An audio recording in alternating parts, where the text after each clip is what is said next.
안녕하세요. 어이없는 신우와 시부모님 때문에 몹쓸 꼴을 보게 된 30대 여성입니다. 오늘 이렇게 제가 제 이야기를 하게 된 건 단도직입적으로 시부모님이 싸고 도는 신우가 있다면 결혼하는 걸 꼭 한번 다시 생각해 보시라는 말씀을 드리고 싶어서예요. 저도 그런 이야기를 해주는 누군가가 있었다면 오늘날 이런 상황에 놓이지는 않았을 테니 말이에요.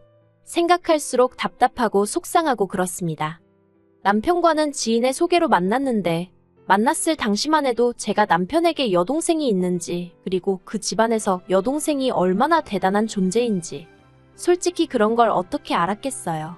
그저 직장생활 10년 하는 동안 크고 작은 사고 없었고 성격도 무난하여 주변에 미워하는 사람이 없다는 그런 설명만 듣고 나간 자리였는걸요. 그리고 지인의 말대로 남편은 튀는 것 없이 평범한 사람이었는데 저는 그 점이 마음에 들었어요. 주변에 자기 조건보다 특출나게 잘난 남자를 만나서 마음 졸이며 사는 몇몇 친구들을 봤기에 비슷한 조건의 성격을 가진 사람과 만났으면 했었거든요.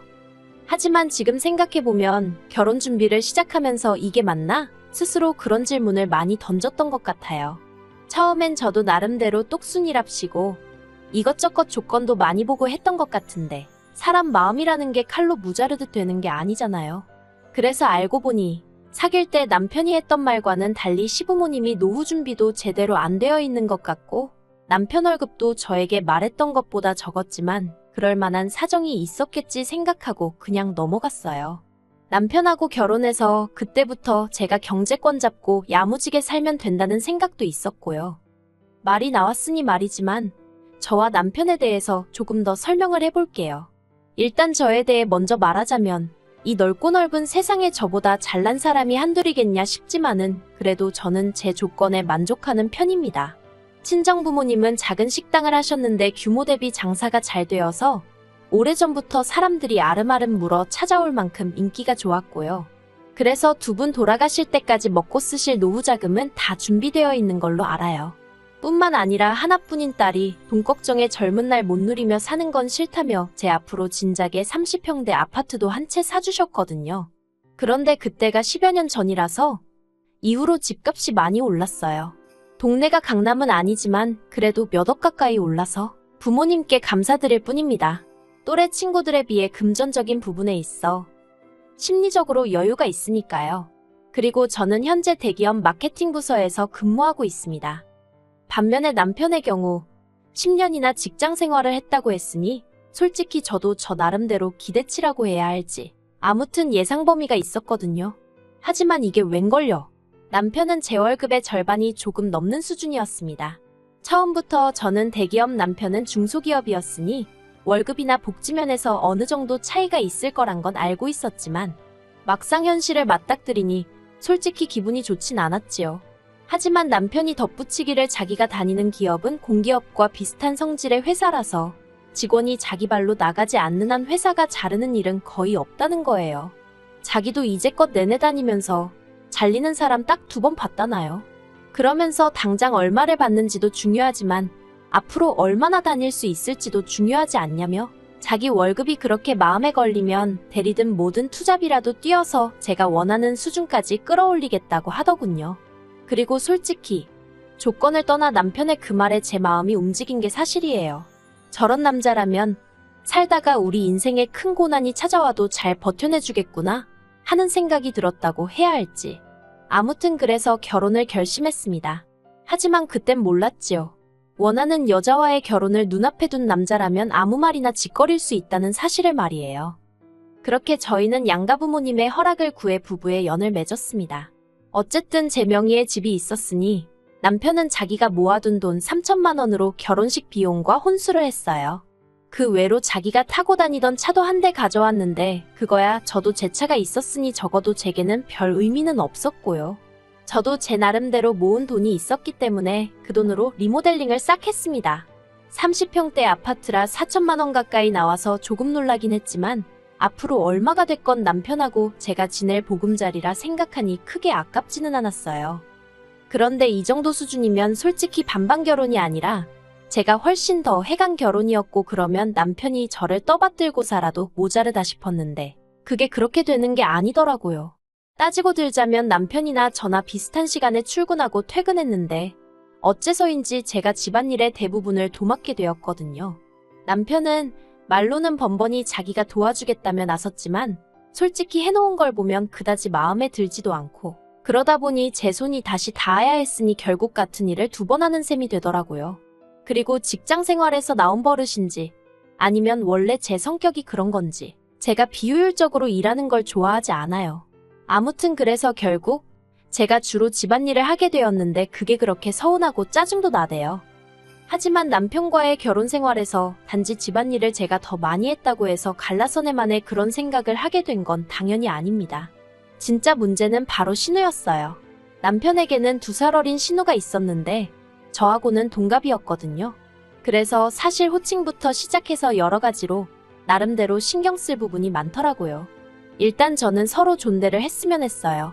호칭도 누구누구씨 정도면 좋겠다 싶었고 그런데 신우가 먼저 언니 하면서 동갑인 저한테 다가오더라고요. 그래서 신우 성격이 좋다고만 생각했지요. 그런데 그건 시작에 불과했습니다. 그 언니라는 호칭을 쓰면서 동시에 신우는 저와 동갑내기 여성이라고는 믿을 수 없을 만큼 어린아이처럼 행동하기 시작했으니까요.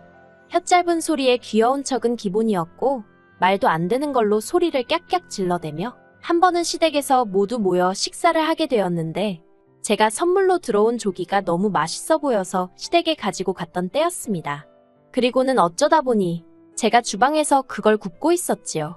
아무튼 그래서 조기를 구워 식사에 올렸는데 신우가 조기 눈깔이 자기를 쳐다보고 있다면서 너무 무섭다고 호들갑을 떠는 거예요.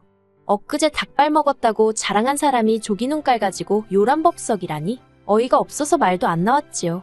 그런데 그런 신우를 보고 아버님 어머님은 저렇게 마음이 여려서 어디다 쓰냐며 걱정이 된다나요. 그래도 맞아요. 솔직히 신우가 귀여운 척을 하건 말건 저한테 피해주는 것만 아니면 저랑 무슨 상관이었겠어요. 그런데 문제는 저한테 피해를 주기 시작했습니다. 신우는 2년제 대학을 졸업한 이후 쇼핑몰을 한다고 했다가 직장을 다니겠다고 했다가 그나마 착실한 게 자랑인 저희 남편과 달리 어째서인지 어디 한 곳에서 자리를 잡지 못하고 미친 엑스 널뛰기 하듯 진로를 바꿔댔습니다. 그리고 그럴 때마다 아버님 어머님은 돈은 돈대로 대주면서 동시에 당신 딸이 아직 어려서 그렇다며 그래도 자리 못 잡고 저렇게 돌아다니는 게 남들 눈에 어찌 보일지 생각은 하셨는지 감싸고 들기 바쁘시더라고요. 그리고 뭐 아버님 어머님이 하나뿐인 딸을 이렇게 키우시든 저렇게 키우시든 솔직히 제 알 바는 아니라고 생각했어요. 제가 원래 남일에 크게 관심을 두고 이러쿵저러쿵 말을 하는 성격도 아니고요. 그런데 얼마 전 생각지도 못한 이야기를 들었습니다. 신우가 서울에서 직장을 다니게 되었다는 거예요. 솔직히 그 이야기를 들었을 땐 뭐지? 싶더라고요. 그도 그럴 것이 시댁은 대전으로 매일같이 서울로 출퇴근을 한다면 하는 사람도 있겠지만 솔직히 제 입장에선 불가능이라고 생각했으니까요. 특히나 변덕이 죽을 듯하고 툭하면 자기 힘든 애 어쩌네 앓는 소리를 입에 달고 다니는 신우가 말도 안 된다 싶었지요. 그리고 남편도 저랑 비슷한 생각이었는지 저더러 신우가 얼마나 버틸지 내기하자는 소리까지 하더라니까요. 물론 내기는 안 했습니다. 둘 다 한 달 이상을 안 봤거든요. 그리고 아니나 다를까 정말 열흘이나 되었을까요? 신우가 힘들다 어떻다에 대며 징징거리기 시작했습니다. 그런데 그 징징거리는 대상이 아버님 어머님도 아닌 제 남편이었어요. 걸핏하면 남편에게 지금 기차 시간이 어떻네. 오늘은 매진이라 입석으로 서서 갔네. 자기는 퇴근하고 친구들하고 맥주 한잔 할 여유도 없네. 솔직히 어떻게 그걸 예상을 못한 건지 그런 하소연을 옆에서 듣고 있으면 한심하기 짝이 없었네요. 하지만 저한테 하소연을 한 것도 아니니 속으로 혀만 차고 한심하다 생각했을 뿐이에요. 그리고 신우가 서울로 직장을 다닌 지 정확히 3주하고 이틀이 되었던 주말이었습니다. 아버님 어머님이 저희에게 기니할 이야기가 있다 하시면서 시댁에 한번 내려오라고 하시더라고요. 그리고 보통 그런 식으로 말씀을 하시면 좋은 이야기는 아니라서 저도 제 나름대로 주제가 뭔지는 몰랐지만 마음의 준비는 하고 갔어요. 주변 언니들이 시부모님이라고 무서워하지 말고 싫은 건 싫다 좋은 건 좋다 항상 확실히 말을 하라고 안 그러면 너만 바보 된다고 다들 자기들 경험담인지 해준 조언이 많았거든요. 그리고 아니나 다를까 제 예상은 빗나가지 않았습니다. 저와 남편을 앉혀두고 아버님 어머님께서는 신우 이야기를 꺼내셨어요. 시작은 저번에 저희 집에 와서 보니까 그 큰 집에 저랑 남편 둘이 살려니 얼마나 적적하냐면서. 근데 솔직히 30평대 아파트가 크면 얼마나 크다고 적적하고 그럴 정도는 아니거든요. 그리고 조만간 강아지든 고양이든 뭐라도 하나 키워볼까 그런 생각도 안 한 게 아니고 혹시 아이가 생길 수도 있으니까요. 하지만 그런 이야기를 구구절절 할 것도 아니고 그래서 그냥 살며시 웃으며 괜찮아요 했습니다. 그런데 아버님이 아니래요. 집은 사람이 좀 북적거려야 사람 사는 맛이 난다나요. 그리고는 꺼내신 본론은 그래서 말인데 신우 좀 데리고 있으랍니다. 저도 사람인데 솔직히 집 어쩌고 말씀하실 때부터 설마 신우 이야기를 하시려는 건 아니겠지 그런 생각을 안 한 건 아니었거든요. 그런데도 깜짝 놀랐습니다. 제가 신우를 데리고 있으라는 게 무슨 말씀이시냐 물으니 말 그대로라고 지금 신우가 서울에서 직장 생활하지 않냐면서 보고 있으면 너무 딱하대요. 작고 몸도 여리여리한 지지배가 매일같이 버스 타고 기차 타고 그러는 걸 듣고 있으면 부모로서 해줄 수 있는 게 없어서 가슴이 찢어지신다나요. 그러면서 그래도 다행히 오빠가 능력이 좋아 서울에 집도 있으니 얼마나 좋냐입니다. 황당해서 남편이 저 같은 여자를 만난 게 능력이라면 능력이겠지만 서울에 집이 있는 건 그건 오롯이 제 집이고 저희 부모님의 능력인데 그런 식으로 뭉뚱그려 버리시니 어이가 없었지요.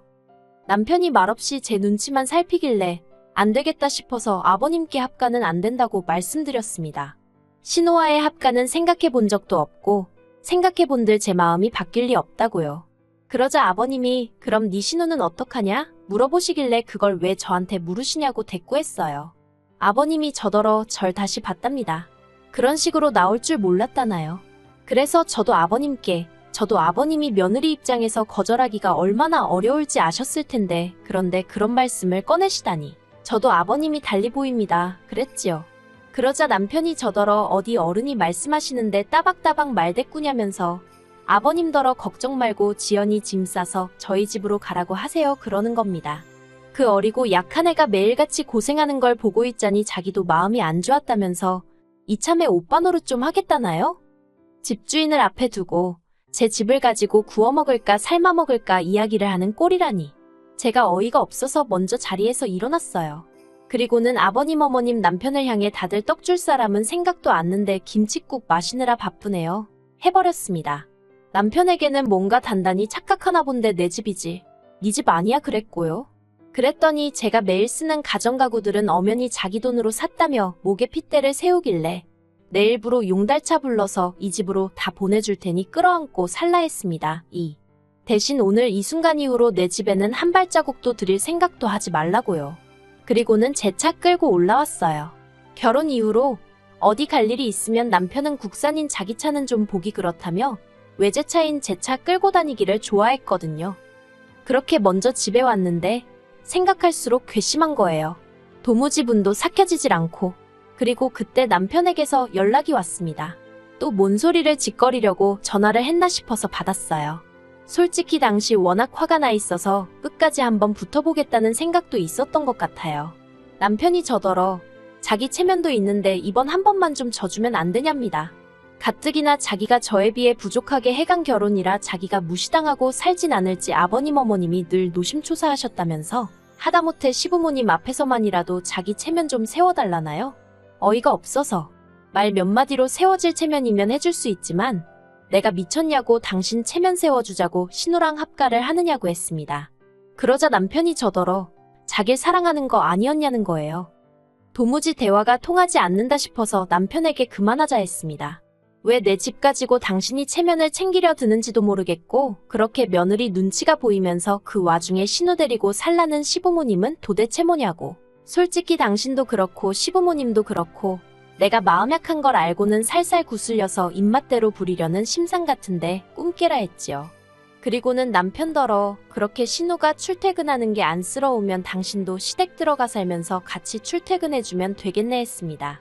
내일부로 당신 짐이랑 그 잘난 당신 돈으로 산 가정가구 전부 다 시댁으로 보탤 테니 더는 연락하지 말라고 한마디 더 쏘아붙이고 그렇게 끝내자 했습니다.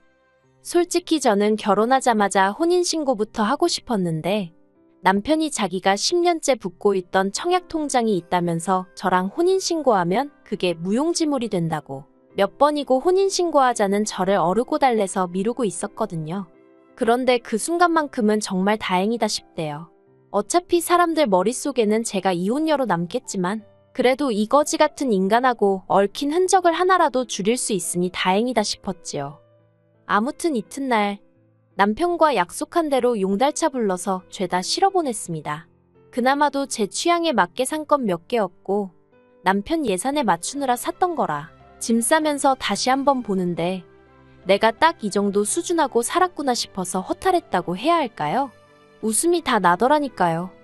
그리고 남편은 물론이고 아버님 어머님 다 제가 진짜로 그렇게 짐을 보낼 줄은 몰랐던 모양입니다.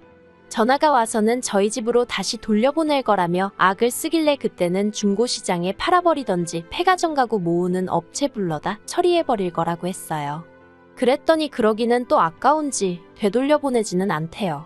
하지만 남편 하소연을 들어보니 시댁에 드릴 곳이 없어서 베란다에 꺼내놓고 아파트 복도에도 꺼내놓고 제가 시댁 구조를 알다 보니 그림이 너무 생생히 그려져서 웃겨 죽겠더라니까요.